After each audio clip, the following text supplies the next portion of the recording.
굿데이 LA 오늘의 게스트를 소개합니다. 굿데이 LA에 처음 방문해 주시는 분이고요. 특별한 분을 모시게 돼서 진짜 반갑고 영광인데요. 이분이 쓰신 책, 많은 책들 출간될 때마다 인기를 얻었지만 몇 가지 알려드리면 아실 거예요. 꿈꾸는 다락방, 리딩으로 리드하라, 미래의 부. 요 제목들 들으시면 그 작가? 하는 분들 많으실 겁니다. 인문고전 하면 떠오르는 그 작가 맞고요. 책 집필이 실천으로 이어져서 도움이 필요한 곳에 가 여러 활동도 하시는 걸로 알려져 있는데요. 이번에 1만 킬로미터 그들은 왜 목숨을 건 여정을 떠나는가 라는 책으로 미국에 방문 중이십니다. 책 제목부터 아주 궁금증을 자아내는데 질문하고 싶은 게 한가득인데 어떻게 이 책이 세상에 나오게 됐는지 그리고 어떠한 이유로 미국에 방문하게 되셨는지 진행 중인 활동들도 함께 듣도록 하겠습니다. 오늘 서론이 좀 길었죠? 바로 모실게요. 이지성 작가 모시겠습니다. 안녕하세요. 네, 안녕하세요. 반갑습니다. 반갑습니다. 와, 출연하신다는 소식 듣고 진짜 며칠 전부터 되게 설렜어요. 예, 이렇게 굿데이 LA 바쁘신데도 출연해 주셔서 정말 감사드리고 라디오 코리아 그리고 굿데이 LA 청취자분들께 인사 한 말씀 좀 부탁드릴까요? 네, 반갑습니다. 저는 한국에서 온 작가 이지성이라고 합니다. 정말 한인 사회에서 정말 뜨겁게 맞이해 주셔서 감사드리고요. 또 이렇게 라디오 코리아 이게 너무 좋은 코너에 나와서 인사드리게 돼서 또 영광입니다. 아우, 감사합니다. 나와주셔서 진짜 바쁜 LA 일정을 소화하고 계시다고, 그렇죠? 예.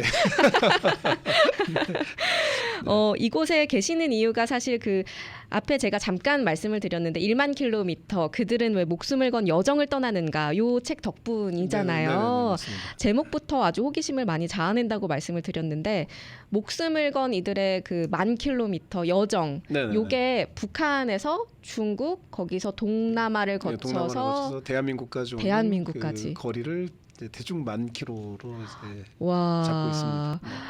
최종 목적지 한국까지 그러니까 탈북자들이 목숨 걸고 오는 그 그렇지요. 대장정을 네네네. 표현하신 거라고 했는데 이 책에는 어떤 내용들이 그래서 들어있는지 소개 좀 부탁드릴게요. 그러니까 제가 지난 5년 동안 그 탈북인 구출 활동을 직접 하고 그리고 또 어쩌다 보니까 이제 세계 최대의 규모의 뭐 탈북인 구출 조직도 운영하고 이런 뭐랄까 정말 북한 인권이라는 게 그렇게까지 널리 알려진 부분이 아니지만 또 그 안에서도 전혀 알려지지 않은 그런 이야기들을 많이 경험을 했어요. 그래서 그거를 이제 책으로 담은 거죠. 이거를 많은 사람들과 함께 나누고 싶다. 그런 마음에 그래서 이렇게 책이 나왔습니다.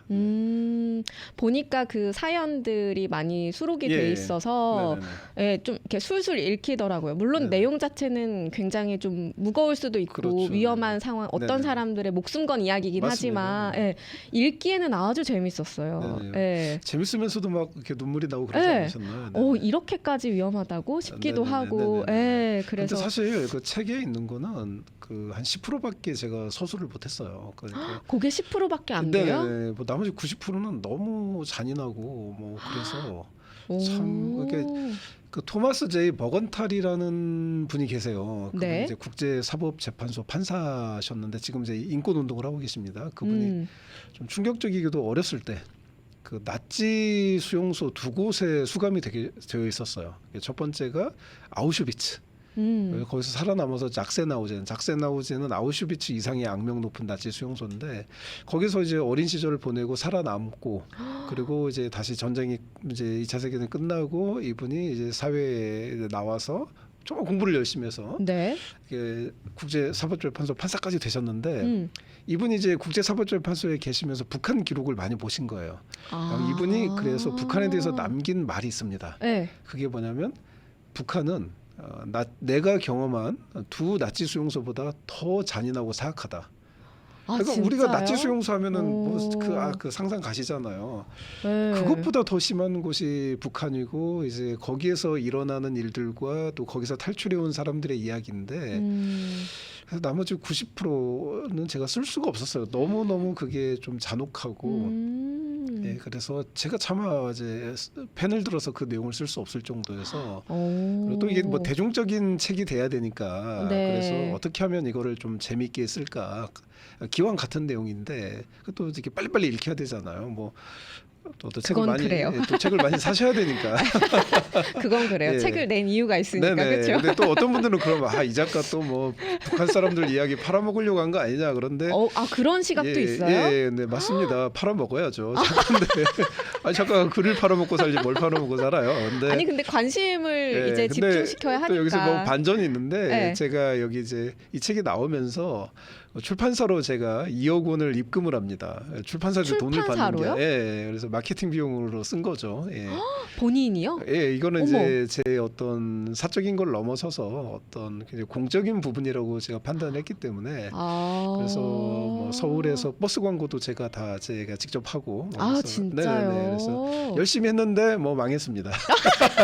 아직 망했다고 하기는 이르죠. 아니요, 뭐 이제 현재까지 1년 좀 안 됐잖아요, 그렇죠? 1년 안 됐는데 네. 곧 있으면 1년째가 되는데 네. 뭐 잠깐 뭐 베스트셀러 1등도 찍고 음. 하루 이틀 찍고 요새- 잘 되나 보다. 역시 우리 대한민국 국민은 역시 깨어 있어. 그랬는데 바로 주무시더라고요. 그 다음날. 그래서 막 쭉쭉쭉 막 내려가서 지금은 순위권에도 아예 없고 그래서 어쨌든 뭐 제가 그래도 어떻게 한 최대 5만 명 정도 보신 것 같은데 뭐 그 정도 분들에게 진실을 알렸다면 또 그쵸. 감사한 일이고 또 뭐 북한 인권 북한 인권을 통틀어 전체 인권 분야 책으로는 이제 한국 역사상 판매량은 1위다라고 출판사 대표님이 약간 좀 슬픈 목소리로 슬픈. 그러니까 하지만 이제 5만 부밖에 안 되니까 이게 수지 타산이 안 맞으니까 출판사 입장에서 먹고 살아야 되잖아요 그쪽 분들은. 그렇죠. 각자의 또 위치가 있으니까. 네, 그러면서 좀 돈 되는 책을 써달라고도 간절히 그래서 너무 재밌던데 이거 네네. 많이 한번 읽어보시면 좋을 것 같아요. 근데 네네. 탈북이 사실 어렸을 때부터 우리는 한국에 태어나서 네네네. 살면서 네네네. 탈북이란 단어를 진짜 많이 네네. 듣고 살아왔잖아요. 그렇죠. 네. 그래서 되게 익숙하고 예. 진짜 힘들게 한국까지 오는 예, 사람들이고 예. 라고는 알고 있지만 보니까 통계 얼마나 요새 많이 오지 해서 제가 잠깐 기사를 찾아보니까 네네. 통계적으로 뭐 매년 1,000명에서 1,500명 예, 요 정도 그렇죠. 된다고 하더라고요. 네네네. 근데 코로나 시작하고 아예 그 국경이 봉쇄돼서 네네네. 거의 못 100명 왔죠. 이하로 100명 이하도 못 왔다고 봐야죠. 왜냐면 그래요. 기존에 오신 분들은 네. 이제 기존에 이제 메콩강을 건너서 그 태국 난민 수용소 이런 데 수용돼 있던 분들이 이제 순차적으로 오신 케이스고 새로 탈북하시는 예, 분보다는 근데 이제 코로나 기간에는 사실 탈북인은 거의 제로였다라고 보시는 게 맞을 것 같습니다. 네. 요새는 조금 어때요? 그래도 국경이 다 풀렸잖아요. 작년부터 국경이 다 열리긴 했는데 네. 이제 문제는 코로나 기간에 중국 같은 경우는 이제 AI 통제 시스템이 너무 발달을 해버렸고 그래서 예를 들면 그런 거죠. 중국 전 인민의 네. 자료가 다 AI 데이터로 들어가 있는데 그냥 카메라가 한번 싹 훑고 지나가는데 거기에 등록 안 된 사람은 딱 표시가 나요. 그러면 그 사람을 또 전국에 CCTV가 있으니까 이동 경로 한순간에 파악되고 어디에 있구나 딱 잡으면 탈북인인 거죠. 근데 이제 뭐 그래서 탈북인은 또 이렇게 정말 그걸 피해서 우리가 탈북을 시킬 수 있다. 중국을 벗어나게 할 수 있는데 우리 중국 팀원들은 중국에 계속 살고 있잖아요. 뭐 한족 팀원도 있고 조선족 팀원도 있고 네. 그런데 이제 최근에 몇 달 전에 저희 중국 팀원 한 분이 잡혔어요. 공안한테. 그래서 반간첩법으로 징역 7년을 선고받아서 지금 감옥에 가 계시는데 아이고. 그분은 뭐 탈북인을 구출하시고 본인은 감옥에 간 건데 아이고. 그것도 그 안면 인식 시스템 때문에 쭉 보니까 갑자기 등록되지 않은 여자들 6명이 이동하는데 쭉 보니까 어떤 한 남자가 데리고 가는 거야. 그런데 그 남자가 다시 이제 신원조회 보니까 누구 그렇게 해서 급습을 한 거죠. 그래서 근데 탈북 여성들은 다행스럽게도 국경을 넘었고 우리 팀원분만 남아 계시다가 이렇게 변을 당하셨는데 이런 상황이고 동남아하고 국경도 무시무시하고요. 그러다 보니까 작년 같은 경우는 우리나라 최대 북한 인권단체 이런 데들이 진짜 많이 구출해봤자 뭐 3명, 6명 이 정도 수준 있고 정말 몇 명 안 되네요, 그렇죠? 네네. 구출 시도를 뭐 열심히 했는데 이제 붙잡힌 인원이 600명이 넘고 600명이 붙잡혔어요. 621명이 붙잡혔는데 강제 북송이 다 되었고요 최근에. 그리고 그다음에 이제 저희 같은 경우는 이제 세계 최대 규모의 구출 조직을 저희는 운영하고 있고 코로나 때 유일하게 중국 동남아 현장에 가서 그 공산당 정권이라든지 그 동남아 정권이 폐쇄한 탈북 루트를 다 폐쇄시켜 놨거든요. 그거를 이제 다시 다 저희가 복구하고 옛날 루트를 복구하는 게 아니라 새 루트를 여는 거죠. 그리고 뭐 동남아부터 시작해서 중국, 뭐 러시아, 몽골까지 비밀 선교관 다시 다 우리가 오픈하고 선교사님들 세우고 그런 과정이 저희가 유일하게 저희가 했고요. 그다음에 작년에 저희는 110명 구출을 했고요. 그리고 이제 감옥에 이제 갇혀서 이제 강제 북송될 그런 위기에 놓인 분들을 이제 거의 최대 100명 정도 저희가 다시 또 빼내고 그런 작업들을 했고 뭐 저희는 늘 그런 걸 해왔습니다. 와, AI가 탈북하는 것도 어려움을 주는지 처음 알았네요. 그렇죠? 네네. 무섭습니다. 무서운 놈이에요. 그렇구나. 아니 근데 지금 질문 하나에 탈북에 관한 것들 이렇게 막 쭉 말씀하실 정도로 지금은 진짜 전문가시잖아요. 되셨잖아요, 전문가가. 별로 되고 싶지 않았는데. 본인은 이런 전문가가 됐지? 책에서도 계속 거부를 하시더라고요. 아니 이런 삶에 뭐 대한. 좋을 게 없잖아요. 좋을 게 없고 뭐 그냥 뭐 책에도 썼지만 네. 뭐 저도 피해를 보는 게 너무 많기 때문에. 그렇죠. 아무래도 경제적인 손실도 크신 것 같고. 그냥 이 밑 빠진 예. 독에 물 붓기 같은 거라. 그리고 또 저 같은 경우는 뭐 저기 북한 정권 그 김정은 직속 해커 부대가 7,000명이 있는데 서열 순으로 서열이 이제 해커 실력 순으로 매겨지는데 그 문종현 이사라는 분이 있어요. 이분이 세계 최고의 북한 해커 추적 넘버 원이고 맞아요. 전 FBI 보안 자문을 역임하셨는데 네. FBI가 이분한테 북한 해커 교육을 받았었는데 이분한테 이제 어느 날 연락이 온 거죠. 그래서 해커 부대가 있는데 서열 1위 7,000명 중에 1등이 슈퍼맨 목사님이라는 분 저랑 같이 동역하시는 목사님을 감시하고 있고 도청하고 있고 이지성 작가는 서열 3위가 도청하고 있다. 2019년 일인데 그러면서 빨리 가족과 함께 미국으로 피신해라. 언제 죽을지 모른다. 막 겁을 주고. 아니 그래서 저도 그거 너무 무서워서 지금 저도 사실 질문지에 적어온 게 그게 있었어요. 예. 해킹 당하는 서열 1위가 같이 이제 탈출 루트를 직접 하시는 그 슈퍼맨이라는 분. 네네. 이분도 제가 좀 소개를 부탁드릴 텐데 네네네. 슈퍼맨 그리고 3위가 작가님이시라고. 근데 너가 해킹 서열 3위래 다 너를 감시하고 있어. 누군가가 네네. 이렇게 말하면 네네. 저 같으면 진짜 쫄보라서 네네.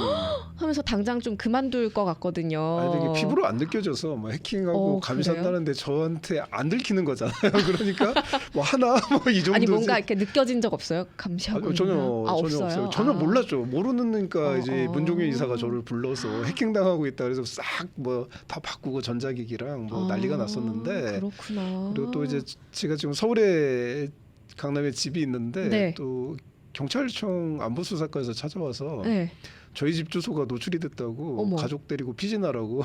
그러니까 그렇게 말하면 너무 무섭잖아요. 다른 지역에서 월세 살고 있어요. 우리 집 놔두고.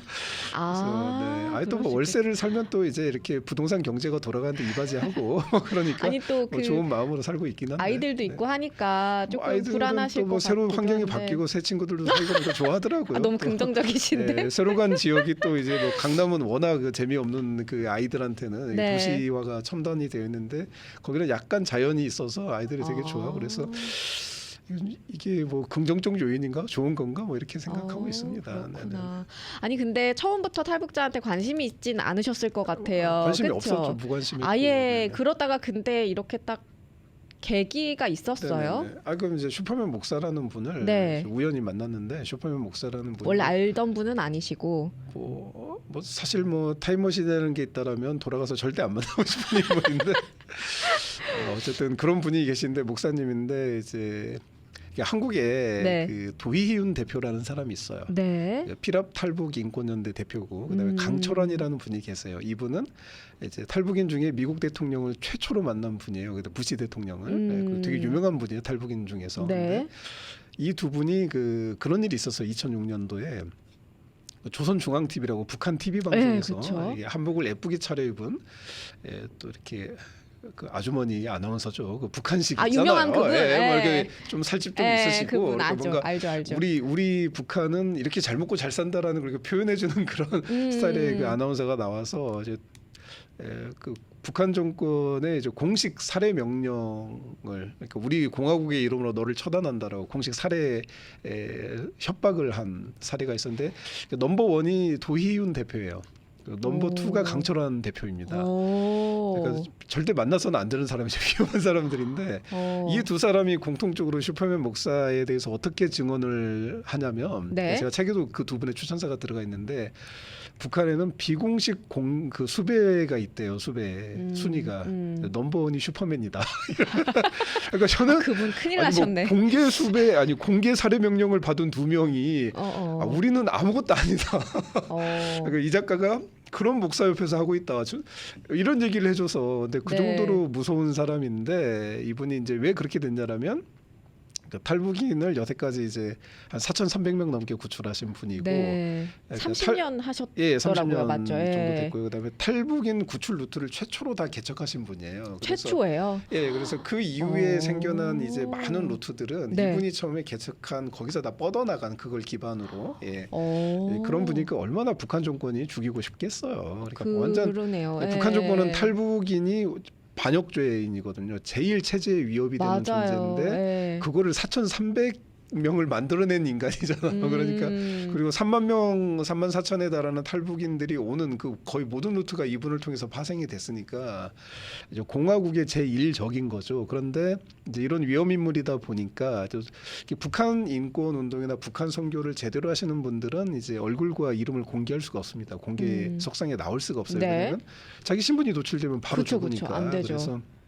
이분도 어쨌든 숨어 계시기 때문에 북한 정권이 뭐 이분을 공개 수배 대상으로 올려놓을 수 없는 거고 이제 비공개 수배 1위로 올려놓고 있는 분인데 이분을 만나서 이제 이 사역에 어떻게 동참을 하게 됐어요. 만났을 때 처음에 카드깡하고 있더라고. 그래서 불쌍해서 좀 밥 좀 사드리다가 그냥 그 참 이렇게 돼버렸는데 어쨌든 그분하고 되게 자연스럽게 같이 좀 됐네요. 아니요 지금 생각하니까 참 그러지 않았어야 되는 건데 인생 최대의 실수를 저질러가지고 근데 지금 뭐 어쩔 수 없습니다. 이미 다 끝나가지고. 그렇구나. 그래서 지금 뭐 네 그렇습니다. 그런 분하고 지금 네, 슈퍼맨. 저는 이 슈퍼맨 이 책을 읽으시면 이제 거의 주인공급으로 나오시는 분이에요. 네네네, 슈퍼맨. 그렇죠. 이분이 네. 사실 그 루트를 다 이제 맞습니다. 말씀하셨듯이 예, 만드셨고 네네네네. 30년 동안 4,000명이 넘는 한 탈북자들을 4,370명 정도 와, 도우셨고 하니까 네. 이 슈퍼맨에 대해서도 우리 아직 이 책을 읽지 않은 우리 청취자분들께도 소개해 주시면 좋을 것 네네네. 같은데 잠깐 광고를 듣고 예, 와서 알겠습니다. 이야기를 나누도록 할게요. 오늘은요 1만 킬로미터 그들은 왜 목숨을 건 여정을 떠났는가 예, 이지성 작가와 함께하고 있습니다. 책을 펼치면 사실 솔직히는 아직 끝까지는 못 읽었어요. 예, 중간까지 좀 네네. 읽었는데 네. 첫 부분 그 프롤로그 예, 부분에 저는 요 글 문장이 너무너무 인상적이어서 이게 네네. 사실 성경 구절이긴 합니다만 그쵸. 너는 죽을 자리로 끌려가는 사람을 건져주고 살해될 사람을 돕는데 인색하지 말아라. 네네네 맞습니다. 네, 근데 너무 인색하지 않으신 분이잖아요. 너무나도. 제가 원래 성경 말씀을 잘 안 지키는데 그 말씀을 원래 우리 못 지키는 거잖아요. 그런데 이게 좀 실천하고 네. 계시잖아요. 네. 네, 걱정입니다. 너무 거룩해지는 것 같아서 부담스러워. 네, 북한 인권 활동 그리고 탈북자들을 이제 탈북하는데 도움을 주고 계시는 이런 책들을 내용들을 이제 1만 킬로미터에 이제 담아내셨는데 그 이야기를 지금 하고 있습니다. 청취자분들께서도 와 북한 인권위에서 큰 일을 하고 계시네요. 존경합니다 하셨고 굿데이 LA에서 뵙게 될지 상상도 못했는데 너무너무 감사하다고 이렇게 해주셨습니다. 감사드려요 와주셔서. 제가 감사합니다. 네네. 아니 그 슈퍼맨이라는 단어가 진짜 많이 나왔어요. 우리가 예, 얘기하는 맞습니다. 중에 네네. 그 수없이 약간 표현은 했지만 예. 이분에 대해서 약간 얼마나 많은 고초를 겪으셨는지 30년 동안 그렇게 네네네. 4,000명 넘게 뭐 이렇게 서열 1위가 네네네. 북한에서 경계하는 예, 서열 네네. 1위가 네네네. 되시면 네네. 정말 삶이 생활이 힘드실 것 같은데 네네. 어떠한 고초들을 겪으셨는지 좀 설명해 주시겠어요? 뭐 일단 가장 큰 고통은 이제 본인이 앞에 나설 수 없다라는 거겠죠. 뭐 북한에 대해서 가장 많은 걸 알고 계시고, 네. 그리고 또 탈북인 구출에 대해서 또 얼마나 많은 정보를 갖고 계시겠어요. 그런데 본인이 이제 얼굴도 이름도 노출할 수 없으니까. 근데 이게 이제 슈퍼맨 목사님만 그런 건 아니고요. 그 저희랑 함께 협력하시는 그 동남아라든지 중국의 저희 비밀 선교관을 운영하시는 네. 목사님들이나 선교사님도 똑같이 마찬가지입니다. 다들 얼굴과 이름을 공개할 수가 없어요. 그래서 물론 뭐 얼굴과 이름을 공개하면서 활동하시는 분들도 계시지만 저는 뭐 그분들은 잘 모르겠고 왜 어떻게 그렇게 하실 수 있는지. 그런데 제가 만나본 진짜 목숨 걸고 북한 사역을 하시는 분들은 공통적으로 얼굴과 이름을 공개할 수 없는. 근데 그 자체가 너무 답답한 거죠. 어쨌든 자기 정체성이 그건데 예를 들면은 뭐 라디오 코리아가 어디 가서 네. 실컷 방송을 하고 라디오 코리아였습니다라고 말을 못 하는 거야. 너무 똑같은 거죠. 답답하지. 그거를 네. 30년 겪는 그게 좀 가장 옆에서 보면 이제 사람은 뭐 인정받고 싶은 욕구가 당연히 뭐 그쵸. 자랑하는 게 아닐지라도 굳이 네. 인정받으려고 한 건 예, 아니지만 그거고 이제 네. 두 번째는 이제 현실적인 어려움들인데 예를 들면은 이제 그 구출 현장에서 구출하다가 이제 중국 공안이나 뭐 태국 경찰, 라오스 공안 이런 그 국가기관에게 잡히는 거죠. 체포당하는 거. 그래서 감옥에도 막 가셨던데. 주변에서 뭐 중국 감옥 한번 가시고 네. 몽골 감옥도 가시고 태국 감옥도 가시고 다양한 참 감옥을 다양하게 가셨네 사셨나. 또. 참 뭐랄까 이제 조금 나쁜 말로 하면 가지가지 하시고 이런 거죠. 이 무슨 감옥 종합 선물 세트도 아니고. 예, 그리고 이제 뭐, 진짜 대단하시다. 예, 그리고 이제 아니 근데 이제 저도 그렇지만은 일반적으로 이제 동남아나 중국에서 탈북민 구출 활동을 벌이다가 체포가 되면은 무조건 징역을 갑니다. 그래서 코로나 이전에는 그래도 한 2년 정도밖에 안 때렸는데 징역을 지금 이제 기본 7년을 때리니까 최대 정말 15년까지. 기네요. 예, 그리고 또 뭐 작년에도 이제 15년 동안 우리 팀원이셨는데 쇼마이 목사님 초기 오른팔이셨는데 오른팔 역할 하시던 분인데 중국 감옥에 15년 갇혀 계시다가 풀려나셨는데 한국에 왔는데 이미 정신질환자가 되어 계셔서 지금 정신병원에 입원해서 치료를 받고 있고 저희가 치료비를 대고 있습니다. 이제 이런 것들이 비일비재하게 일어나고 있고 그다음에 뭐 슈페 목사님 같은 경우는 뭐 총도 한번 맞으시고 발에 그다음에 칼에 아이고. 또 찔리기도 하고 아이고. 뭐 이런 것들이 그러니까 지금 이제 뭐 북한 중국 접경지대에 그 우리가 또 거기서 이제 이런 사역을 하시다가 북한에 납치당하고 순교하신 그 유명한 분들이 몇 분 계시죠. 이제 보통 그분들만 알고 계시는데 사실 중국 단둥 지역만 가도 이렇게 저희처럼 저희 같은 슈퍼맨 목사님 밑에 이런 팀원들이 많잖아요. 이런 분들 중에 중국 공안이나 북한 보위부에게 체포돼서 이제 뭐 가장 이제 안 좋은 경우는 이제 살해를 당하는 거죠. 그러시구나. 그런데 그런 사람들이 굉장히 많으십니다. 그런데 이제 그게 세상에도 전혀 알려지지 않고 진짜 있죠. 몰랐네요. 네네네. 예. 그래서 이런 것들이 좀 일상적인 그런 게 이제 북한 인권 사역이어서 참 뭐랄까 저도 지금 뭐 거의 한 7년 된 것 같은데 네. 연차로 그런데 이런 현실을 한 번씩 이제 목도를 할 때마다 직시하게 될 때마다 좀 빨리 떠나고 싶다. 이게 뭔가 안 하고 싶으시대 이제. 이게 뭔가 이제 그 자꾸 이게 뭘 모르시는 분들은 이제 자꾸 이 작가는 막 은혜 안에서 저걸 할 거야 하나님의 은혜 안에서 그런데 진짜 막 훌륭해. 이게 저는 어떻게. 그러면 제 이 은혜를 당신에게 선물해드리고 저는 빠질게요. 이런 마음이 절로 드는 그래서 참 이게 좀 쉽지는 않은 것 같습니다. 너무너무 힘들고 그런데 저의 이런 힘듦의 한 1만 배 이상이 이제 슈퍼맨 목사님이 일상적으로 겪고 있는 괴로움들이고 이제 그리고 이제 또 얼굴과 이름을 노출할 수 없기 때문에 후원도 받을 수 없잖아요. 그렇죠. 그러니까 너무 극빈층. 그래서 제가 지금은 이제 제가 후원자들도 많이 모아드리고 해서 지금은 그나마 신분 상승을 좀 하셔서 지금은 그래도 뭐 서민까지는 아니지만 이제 준서민의 위치까지 올라가셨는데 처음에 배웠을 때는 햇빛도 들지 않는 무슨 뭐 감옥 같은 데서 살고 계시더라고요. 원룸인데 햇빛이 들지 않고 막 그 원룸 그 뒷건물에는 또 막 이렇게 나무가 쓰러져 있는데 그걸 뭐 이렇게 주인이 뭐 처리도 안 해서 그냥 뭐 빛도 안 들어오는 뭐 어두컴컴한 지하 감옥 같은 데서 그 한 방 한 칸짜리에서 살고 계시더라고요. 그래 뭐 그런 것들이 좀 뭐랄까 그분에게 굉장히 큰 고통이고 그다음에 또 이제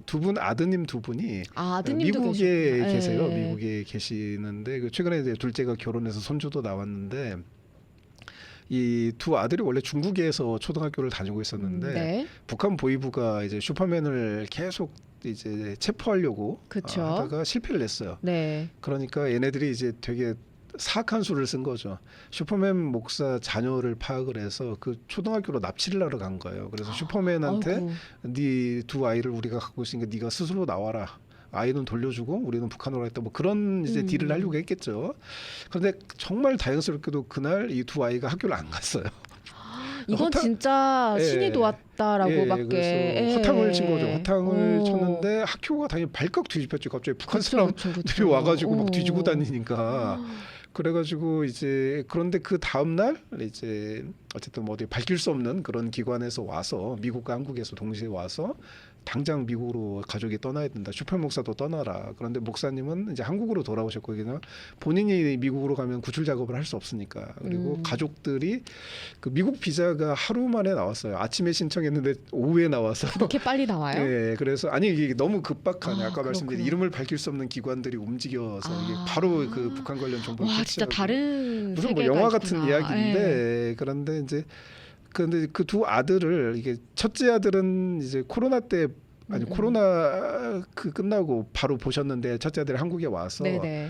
둘째 아들 같은 경우는 18년째 얼굴을 못 봤고 아. 첫째 아들은 17년 17년 만에 첫째 아들을 봤는데 이제 그런 가족과 떨어져서 사는 그러니까 뭐랄까 우리가 정말 많은 그 인권 영웅들을 또 기리고 그러잖아요. 그렇죠. 그런데 저는 슈퍼맨 목사 같은 사람이야말로 노벨 평화상 감이라고 생각을 해요. 현장에서 직접 이렇게 네네. 하시니까. 그런데 예. 이게 이제 북한 사회의 특수성상 얼굴도 이름도 할 수 없고 자기 사연을 알릴 수가 없으니까 그렇게 살고 계시는 거예요. 그런 것들이 참 너무 안쓰럽고 그런데 뭐 아까도 말씀드렸지만 그런 사역자들이 한두 명이 아니다. 뭐 그렇게 말씀을 드리고 싶습니다. 아니 근데 이들 모두가 이제 거의 목숨을 내놓고 네네네. 위험한 상황에서 가족들도 못 보고 막 네네네. 이런 상황에서 도움을 주고 계시는 거잖아요. 그렇죠. 근데 네네. 이렇게 탈북자들이 한국에 넘어오는 데까지 이런 도움이 필요한 이유가 있을까요? 어떠한 위험한 상황에 처해 있길래 도움의 손길이 필요한지. 그러니까 일단 예. 탈북인들은 저희들에게 SOS를 치는데 탈북인들이 지리를 모르잖아요. 아, 그쵸. 그렇죠. 예, 그 그다음에 북한 밖을 나가본 적이 없으니까. 그리고 돈이 예. 없잖아요. 아, 돈도 없고. 예, 그렇죠. 그리고 어떻게 이동을 해야 되는지도 모르고 그러니까 이제 전적으로 누군가의 도움을 받아야 되는 거죠. 네. 그래서 이제 저희 같은 사람들이 필요한 거죠. 그래서 저희가 모든 걸 책임져 주니까 물론 이제 어떤 뭐 잘못된 단체들은 그 탈북인들에게 또는 탈북인 가족에게 돈을 받지만 저희는 기본적으로 돈을 받지는 않습니다. 다 아, 그러세요? 오. 그래서 탈북인을 무료로 저희가 데려오는 건데 물론 이제 그 특수한 사례들은 있어요. 뭐 북한에 너무 좀 깊숙한 지역이다. 뭐 그러면은 사실 비용이 어마어마하게 듭니다. 네. 그런 경우는 뭐 저희가 다 감당할 수 없기 때문에 또 그런 경우는 또 이제 케이스가 달라서 직접 가족이 이제 돈을 마련해서 와요. 이제 그런 경우는 저희가 비용 절반만 받는다거나 이제 그런 식으로 좀 케이스 바이 케이스인데